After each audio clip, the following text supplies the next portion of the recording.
હરિઓમ વિદ્યાર્થી મિત્રો, Mouni education centre દ્વારા ચાલી રહેલા આ ઓનલાઈન અભ્યાસક્રમની અંદર ચેપ્ટર નંબર 6 માં આપણે આગળના વિડિયોની અંદર ઓબ્જેક્ટ આધારિત ખ્યાલ વિશે આપણે ચર્ચા કરેલી હતી. વિદ્યાર્થી મિત્રો, જ્યારે આપણે ચેપ્ટર નંબર 7 ની અંદર જાવા ભાષાનો આપણે પરિચય મેળવો અને જાવા ભાષા દ્વારા જે કોઈ પણ પ્રોગ્રામ લખી શકાય એ બાબતે આપણે થોડુંક બેઝિક પ્રેક્ટિકલ કર્યું. એ ઉપરથી હવે આપણે જો એડવાન્સ ઉપર આપણે જો જાવા ભાષાને સમજીએ તો હવે આ ઓબ્જેક્ટને સમજવો એક પહેલું પ્રાથમિક કાર્ય કહેવાય. આ ઓબ્જેક્ટ એટલે શું? હવે તમને તમારી ચોપડીની અંદર એવું કીધું છે કે તમે આખી દુનિયામાં જે કોઈ પણ સાકાર એટલે કે મૂર્ત સ્વરૂપ, મૂર્ત એટલે કે જીવન, અથવા તો અમૂર્ત સ્વરૂપ, અમૂર્ત એટલે કે નિર્જીવ. બરોબર ધ્યાન આપજો કે કોઈ પણ એવી વસ્તુ કે જે સાકાર સ્વરૂપ ધરાવતી હોય એટલે કે મૂર્ત અથવા તો અમૂર્ત હોય એટલે કે જીવંત હોય અથવા તો નિર્જીવ હોય, આ બધી જ વસ્તુને આપણે ઓબ્જેક્ટ તરીકે ઓળખીએ છીએ. જેમાં કોઈ એક માણસ પણ આવી શકે ઓબ્જેક્ટ ની અંદર. ત્યાર પછી તમે ધારો કે કોઈ એક પ્યાલો તમે દોરો, કોફીનો પ્યાલો તમે દોરો, તો આ કોફીનો કપ પણ, મગ પણ એક ઓબ્જેક્ટ ની અંદર આવી શકે. નાનામાં નાની ટાંકણીથી માંડી અને મોટામાં મોટા વિમાન સુધી આપણે ઓબ્જેક્ટ કહી શકીએ. વિદ્યાર્થી મિત્રો, હવે તમને એમ થતું હશે કે આ કોમ્પ્યુટર ભાષામાં એટલે કે મીન્સ કે કોમ્પ્યુટર સબ્જેક્ટમાં ઓબ્જેક્ટ નું કાર્ય શું છે? તો જ્યારે પણ કોઈ પણ કોમ્પ્યુટર એટલે કે મીન્સ કે મશીન, આ મશીનને ધારો કે ક્યારે પણ કોઈ પણ આ ઓબ્જેક્ટને ડિટેક્ટ કરવો હોય, ડિટેક્ટ એટલે કે જાણવો હોય, સમજવો હોય. બરોબર ધ્યાન આપજો, બહુ એટલે બહુ ડીપમાં વાત કરું છું. જ્યારે પણ કોઈ પણ મશીનને આ ઓબ્જેક્ટ વિશે જાણ કરવી હોય, જાણ મીન્સ કે ડિટેક્ટ કરવું હોય, મીન્સ કે આ મશીનને આની ઇન્ફોર્મેશન જોઈતી હોય. આપણે એમ કહીએ કે વ્યક્તિની ઇન્ફોર્મેશન કોમ્પ્યુટરમાં દાખલ કરીએ તો એની આપણે નેમ દાખલ કરીએ, બર્થ ડેટ દાખલ કરીએ, ત્યાર પછી એડ્રેસ દાખલ કરીએ, ત્યાર પછી જેન્ડર દાખલ કરીએ, ત્યાર પછી ઓક્યુપેશન એટલે કે એનો વ્યવસાય શું છે ઓક્યુપેશન દાખલ કરીએ. કહેવાનો મતલબ મારો કે જ્યારે કોઈ પણ વસ્તુને કોમ્પ્યુટરમાં આપણે ડિટેક્ટ કરવી છે, ડિટેક્ટ મીન્સ કે જાણવી છે, ઇન્ફોર્મેશન એની અંદર એડ કરવી છે, આ કોમ્પ્યુટરને હવે આની જાણકારી મેળવવા માટે આપણે ઓબ્જેક્ટની કેટલીક લાક્ષણિકતાઓને લેવી પડે. ત્યારે એમ થાય કે ચાલો આ કોમ્પ્યુટર આને જાણી શકે. જેમ કે ચાલો બરોબર ધ્યાન આપજો. હવે ધારો કે હું એમ કહું કે આપણે આ વ્યક્તિની જાણકારી કોમ્પ્યુટરમાં મૂકવી છે, તો આપણે એનું નામ મૂકશું, એની બર્થ ડેટ મૂકશું, એનું એડ્રેસ મૂકશું, એનું જેન્ડર મૂકશું, એની ઓક્યુપેશન મૂકશું. કહેવાનો મતલબ મારો કે જ્યાં પણ કોઈ પણ ઓબ્જેક્ટ કે એને આપણા કોમ્પ્યુટરની અંદર જાણકારી આપવી છે, કોમ્પ્યુટરની અંદર એની ઇન્ફોર્મેશન મૂકવી છે, ત્યારે આપણે અમુક વસ્તુ મૂકવાના છીએ. આને ઓબ્જેક્ટની શું કહેવાય? લાક્ષણિકતા, કે જેનાથી એને ઓળખી શકતું હોય. બરોબર ધ્યાન આપજો. તમને ખબર છે ફિંગરપ્રિન્ટ મશીન કે જેમાં આટલા બોક્સની અંદર આપણે અહીંયા ફિંગરપ્રિન્ટ મૂકવાની હોય છે. અહીંયા કઈક નંબર કી બધા આપેલા હોય છે અને અહીંયા ઉપર એક નાનકડી ડિસ્પ્લે આપેલી હોય છે મેબી. અને અમુક તો હવે તો ફેસ રેકગ્નિશન આવી ગયા ને એટલે ફેસ પણ હોય ત્યાં. ફેસ આપણે મૂકીએ ને એટલે ફેસ ડિટેક્ટ કરે.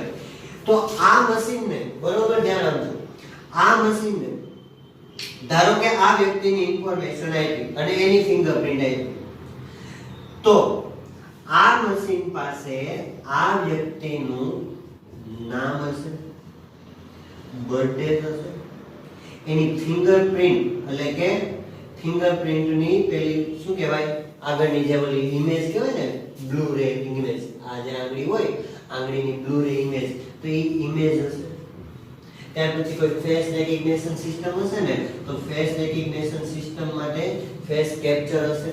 એટલે મીન્સ કે એના ફોટાના કેપ્ચરિંગ પાડેલા હશે મશીને. કહેવાનો મતલબ કે હવે આ મશીન પાસે આ વ્યક્તિની ઇન્ફોર્મેશન છે. હવે આ વ્યક્તિએ આમાં હાજરી પુરાવાની હોય તો કાં તો એને એનું ફેસ રેકગ્નિશન હોય તો ફેસ એમની સામે લાવવું પડે.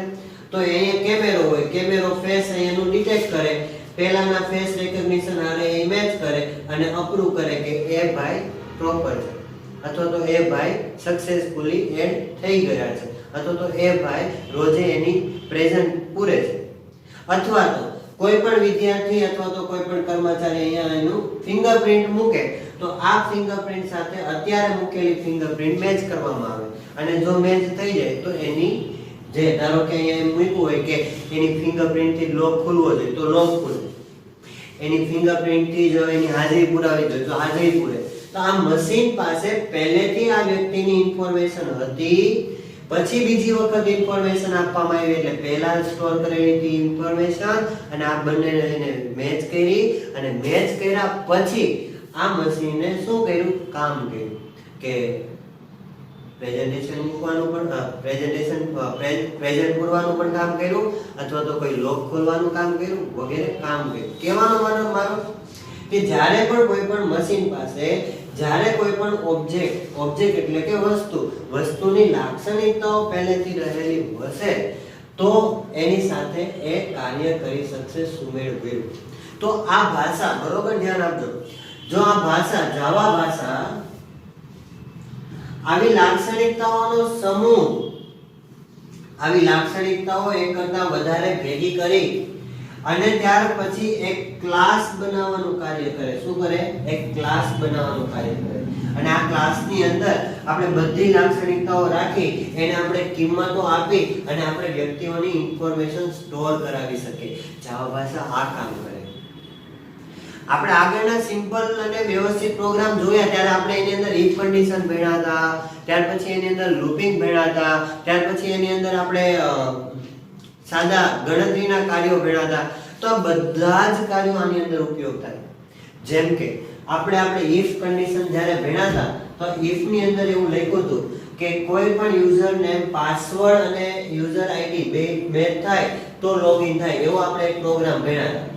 તો અહીંયા પણ એવું જો તો એની ફિંગરપ્રિન્ટ અને પહેલા આપેલી ફિંગરપ્રિન્ટ આ બંને જો મેચ થાય એટલે કે ઇઝ ઇક્વલ ટુ સમાન. આપણે રિલેશનલ ઓપરેટરની અંદર વાત કરી હતી કે જો પહેલા આપેલી ફિંગરપ્રિન્ટ જે સ્ટોર કરેલી છે ઈ અને અત્યારે જે આપીએ છીએ ઈ બંને જો મેચ થાય તો એની પ્રેઝન્ટ પુરાય, તો લોક ખુલે, તો કંઈક બીજું કામ કરાવવું છે કે જેની ફિંગરપ્રિન્ટ થી કામ થતું હોય તો કરી શકીએ એમ.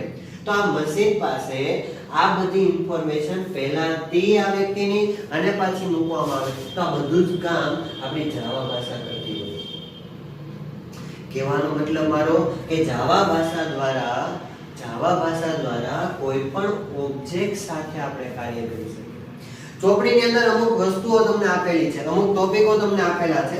પહેલું એમ કીધું છે કે વાસ્તવિક વિશ્વમાં ઓબ્જેક્ટ એટલે આ દુનિયાઓમાં જે વસ્તુ કે જે સમૂહ છે કે ધારો કે આ બધી વસ્તુ કે વ્યક્તિ, કાર, કોફી, પ્યાલો વગેરે બધું ઘણું બધું. પછી કેટલીક વસ્તુઓ અમૂર્ત સ્વરૂપ હોઈ શકે એટલે કે આવો પ્યાલો, કાર, ટાંકણી, મોબાઈલ, બોલપેન, આને પણ આપણે ઓબ્જેક્ટ કહી શકીએ કે જેને સ્પર્શ કરી શકાય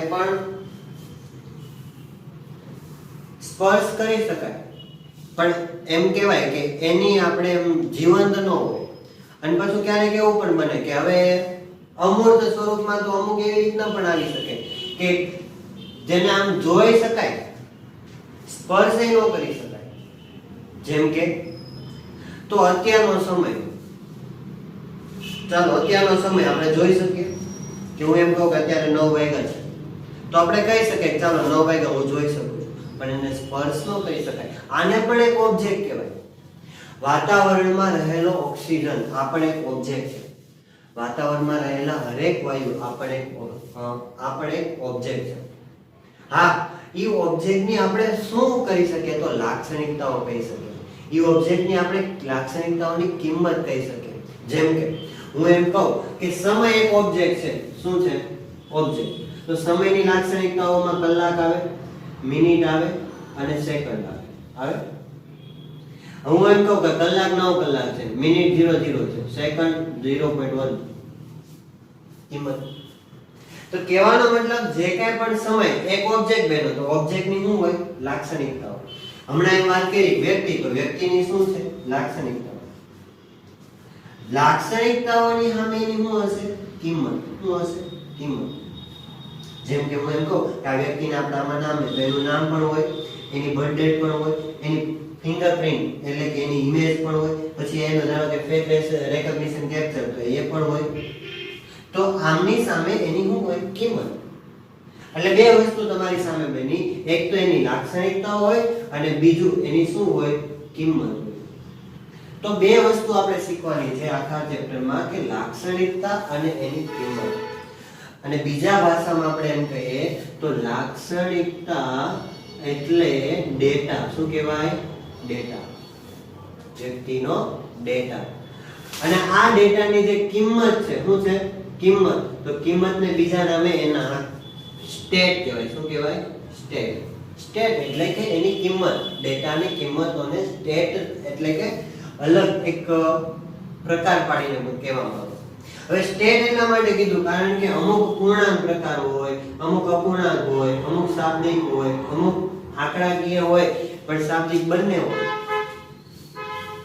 ધારો કે હું એમ કહું કે તમારી એજ આમાં નથી લખ્યું, સોરી આપણે લખીએ એડ્રેસ.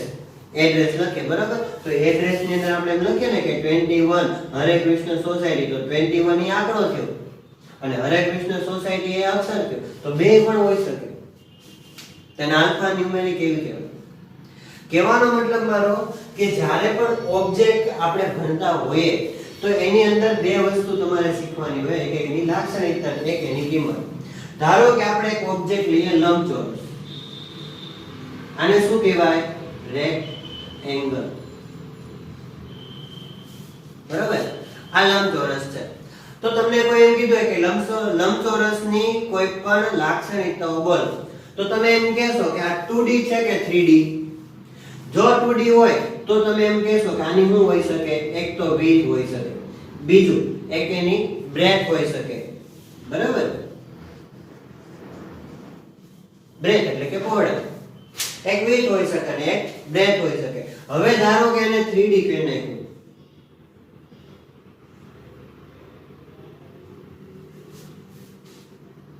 રેડી? મેં મિસ્ટેક છે.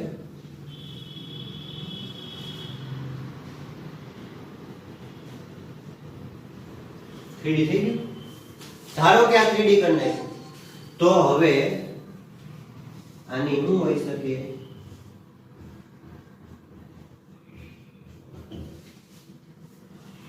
પાકો? જો તમે રેક્ટેંગલ ને 2D સમજો તો એની લંબાઈ અને પહોળાઈ બે વસ્તુ હોઈ શકે. જો તમે રેક્ટેંગલ ને 3D કરી નાખો તો એની હાઈટ પણ હોઈ શકે. બોલું છે સમજાય છે? ઓકે. તો કહેવાનો મતલબ મારો કે જ્યારે પણ તમે ઓબ્જેક્ટ પસંદ કરો છો કોમ્પ્યુટર ભાષાની અંદર, તો ઓબ્જેક્ટને એની લાક્ષણિકતા અને એની કિંમત આ બે સ્વરૂપે આપણે એને ઓળખતા હોવા જોઈએ. તો કોમ્પ્યુટરની અંદર ઓબ્જેક્ટની ઇન્ફોર્મેશન મૂકી શકે, તો કોમ્પ્યુટર એ ઓબ્જેક્ટને સ્વીકારી શકે, એક્સેપ્ટ કરી શકે, ડિટેક્ટ કરી શકે. હવે તમે ક્યારેક જોયું હોય કે કેમેરો હોય ને, કેમેરો લાગેલો છે, પછી કેમેરાની સામે હરે ઘણા બધા દ્રશ્યો આવે છે. સીસીટીવી કેમેરાની આગળ ઘણા બધા દ્રશ્યો આવે છે. જેમ કે આપણે આપણા સુરત ટ્રાફિક સિગ્નલની વાત કરીએ કે ટ્રાફિક ઉપર પડે, જે ટ્રાફિક સિગ્નલ ઉપર જે કેમેરો છે એ આવનારી ગાડીઓને જોવે છે. હવે કોઈ ફોર વ્હીલ ની અંદર કોઈ સીટ બેલ્ટ બાંધ્યો નથી. બરોબર? ધ્યાન આપજો. કોઈ સીટ બેલ્ટ બાંધ્યો નથી, તો એ કેમેરાએ કેચઅપ કર્યું અને કેચઅપ કરીને ઈ સીટ બેલ્ટ નથી બાંધ્યો, ઈ ગાડીનો નંબર એ ડાયરેક્ટ ઈ ગાડી નંબરને ડિટેક્ટ કરી, ઈ ગાડી નંબર જોઈ કોના નામે છે અને ઈ જેના નામે હોય એને એક શું કરી દે? મેસેજ મોકલી દે, તમે સીટ બેલ્ટ બાંધ્યો નથી અને તમારે શું કરવાનું છે? આટલો ફાઇન ભરવાનો છે. તો આ બધું ક્યાંથી આવ્યું? આ બધું ત્યારે આવે જ્યારે પહેલેથી જ આ બધા કેમેરા સિસ્ટમમાં એવા હાઈ રેકગ્નિશન કેમેરા મૂકેલા હોય. એ કેમેરાની અંદર આપણે જે ઝૂમ ઇન અને જે ક્લિયરિટી હોય ને એની અંદર કોઈ ડ્રાઈવરે સીટ બેલ્ટ બાંધ્યો છે કે નથી બાંધ્યો એના ઉપર એને શું કહેવાય ઓપન સીવી કહેવાય. ઓપન સીવી આ ઓપન સીવી ની મદદથી ઈ કેમેરાનું રેકગ્નિશન થયું. વ્યક્તિએ સીટ બેલ્ટ નથી બાંધ્યો એની પૃથ્થકરણ થયું, જાણકારી મેળવી અને જાણકારી મેળવ્યા બાદ એની નીચે જે એની નંબર પ્લેટ છે નંબર લીધો. નંબર પ્લેટ સાથે જે એડ્રેસ છે એ એડ્રેસ, જે વ્યક્તિનું નામ છે વ્યક્તિનું નામ, એની સાથે જે ફોન નંબર કનેક્ટ છે એ ફોન નંબર, અને એને મેસેજ ગયો કે તમે સીટ બેલ્ટ બાંધ્યો નથી, તમારે આટલા રૂપિયા ભરવા પડશે. તો આખી સિસ્ટમ શું થઈ? તો આખી સિસ્ટમમાં પહેલેથી જ આ બધી વસ્તુ મૂકેલી હશે. Number, email address, phone number, ત્યાંથી માંડીને બધી વસ્તુ, ગાડી નંબરથી માંડીને હરેક વસ્તુ, નામ અને ફોટો પણ હશે. આપણા લાયસન્સ કાર્ડ ની અંદર આપણો ફોટો પણ હોય તો ફોટો પણ હશે. ક્યારેક તો એવું પણ બને કે કોઈ પણ વ્યક્તિ ગમે ત્યારે ક્યાંય પણ ડિટેક્ટ થાય તો એની ઇન્ફોર્મેશન કોઈ પણ સરકારી આપણે તો ન કરી શકીએ, પણ સરકારી લેવલે જો કરવી હોય તો આધાર કાર્ડ ઉપરથી એની આખી ઇન્ફોર્મેશન મળી જાય. હવે ધારો કે કોઈ પણ જગ્યાએ આપણે ક્યાંય પણ ફિંગરપ્રિન્ટ મૂકેલી હોય તો આ ફિંગરપ્રિન્ટ જે છે ને એના ઉપરથી આપણી બધી ડિટેલ નીકળી શકે. કેમ? કારણ કે આધાર કાર્ડ ની અંદર આપણી બધી ડિટેલ એમાં પડેલી છે. તો ઓબ્જેક્ટ શું છે? તો ઓબ્જેક્ટ એટલે કોઈ પણ મૂર્ત અથવા તો અમૂર્ત વસ્તુ કે જેને આપણે લાક્ષણિકતાઓથી વર્ણવી શકીએ અને એની કિંમતોથી જુદું પાડી શકીએ. બરોબર, ધ્યાન આપજો. લાક્ષણિકતાઓથી એનું વર્ણન થાય. વર્ણન એટલે કે આ છે એટલે કે મીન્સ કે હવે ધારો કે મારી પાસે એક આ ટ્રે છે તો હું એમ કહું કે આનો કલર આ છે, આ લંબચોરસ છે, આનું વજન, આનું મટીરીયલ, એમ ઘણી બધી લાક્ષણિકતાઓ આપણે કહી શકીએ. મારી પાસે આ પેન છે, પેનનો કલર, પેનની કિંમત, પેનનો વેટ, પેનનો બોડીનો કલર, આની અંદર વાપરવામાં આવેલું મટીરીયલ, આની અંદર પૂરવામાં આવેલી સાઇન, આના ટાંકની ડેપ્થ. કહેવાનો મતલબ આના વિશે તમે જે કાંઈ પણ વર્ણવી શકો એને એની શું કહેવાય? લાક્ષણિકતા. અને એની સામેનો કલર તો એને કીધું બ્લુ તો એની કિંમત કહેવાય, સ્ટેટ કહેવાય. તમને એમ કીધું કે આનું મટીરીયલ તો એને કીધું કે ફાઈબર તો એ કે એને મટીરીયલ ની કિંમત થઈ, સ્ટેટ કહેવાય. એવી જ રીતે ધારો કે કોઈ નામ કીધું, નામ ઘનશ્યામ તો ઘનશ્યામ એની કિંમત થઈ તો નામ એની લાક્ષણિકતા થઈ. તો આપણા આખા ચેપ્ટર ની અંદર બે વસ્તુ ભણવાની છે. એક તો છે લાક્ષણિકતા એટલે કે ડેટા, અને બીજું કે ચાલો આ વ્યક્તિ છે, વ્યક્તિએ અહીંયા ફિંગરપ્રિન્ટ મૂક્યું તો પછી કામ શું થયું એટલે એનું કાર્ય. એક ભણવાનું છે લાક્ષણિકતા અને બીજું ભણવાનું છે કાર્ય. એટલે એમ કહેવાય કે ડેટા અને કાર્ય. કોઈ પણ વ્યક્તિ કાંઈ પણ બિહેવિયર કરે છે, બિહેવિયર એટલે કે વર્તન, કામ કરવું એક વર્તન થયું. તો કહેવાનો મતલબ જે કાંઈ પણ કાર્ય કરે છે અને એની પાસે જે કાંઈ પણ કિંમત છે, આ બંનેને હવે આપણે ઓબ્જેક્ટ આધારિત ભાષાની મદદથી, ઓબ્જેક્ટ ઓરિએન્ટેડ ભાષાની મદદથી હવે આપણે એનું પ્રોગ્રામિંગ આગળ વધારશું. અત્યારે આપણે આ ચેપ્ટરની અંદર આપણે ઓબ્જેક્ટ વિશેના કેટલાક ખ્યાલો પણ ભણવાના છે. આપણે જે ભાષા ભણવા જઈ રહ્યા છીએ એમાં અમુક માળખાઓ છે તો માળખાઓ આપણે ભણવાના છે. ત્યાર પછી આ ઓબ્જેક્ટ વિશે અત્યારે જે સમજ પડેલી છે તો આ ઓબ્જેક્ટને આપણે કેવી રીતે આપણા પ્રોગ્રામિંગ ની અંદર ગોઠવવાનું છે, જાવા પ્રોગ્રામિંગ ની અંદર ઓબ્જેક્ટને કેવી રીતે ગોઠવવાનું છે એ પણ ભણવાનું છે. વિથ ચેપ્ટર નંબર 6 માં પ્રેક્ટિકલ ભણવાનું છે. ચેપ્ટર નંબર 8 ની અંદર આપણે ચેપ્ટર નંબર 6 ની અંદર થિયરી ભણવાની છે. ચેપ્ટર નંબર 8 ની અંદર પ્રેક્ટિકલ ભણવાનું છે. તો આ ચેપ્ટરો આપણે ઓબ્જેક્ટ ઉપર જઈએ છીએ.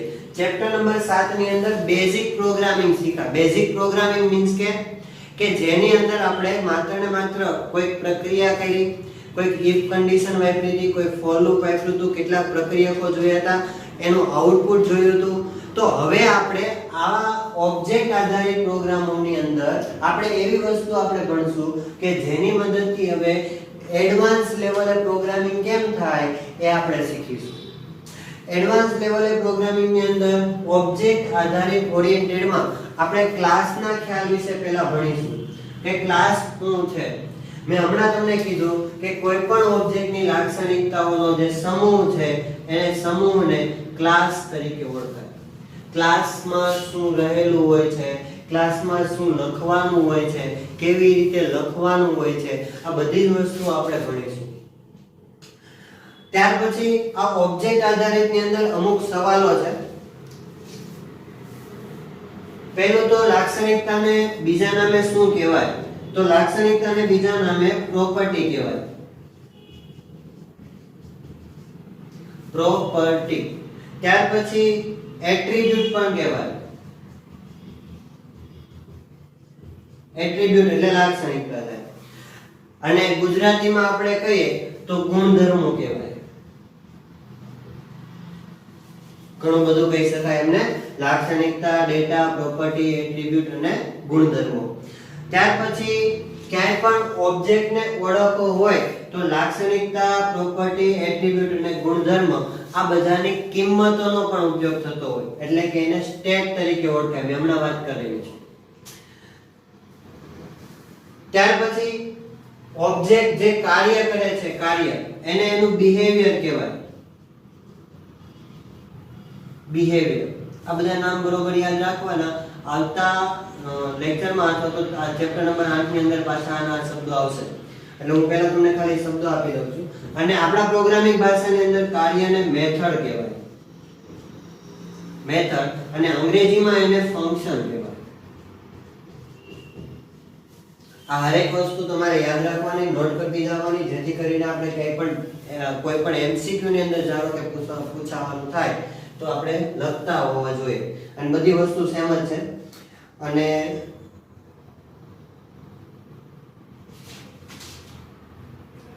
એક ડેટા ફીલ્ડ. લાક્ષણિકતાને ડેટા પણ કહેવાય છે અને ડેટા ફીલ્ડ પણ કહેવાય છે.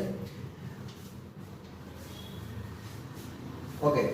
અને ત્યાર પછી એક ફીચર તરીકે પણ ઓળખવામાં આવે છે.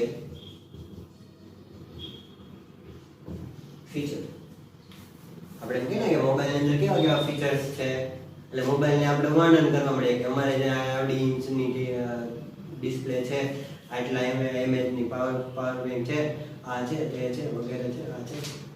તો ફીચર પણ એક કહેવાય કે ઓબ્જેક્ટ ની અંદર કેટલી વસ્તુઓ આવેલી છે.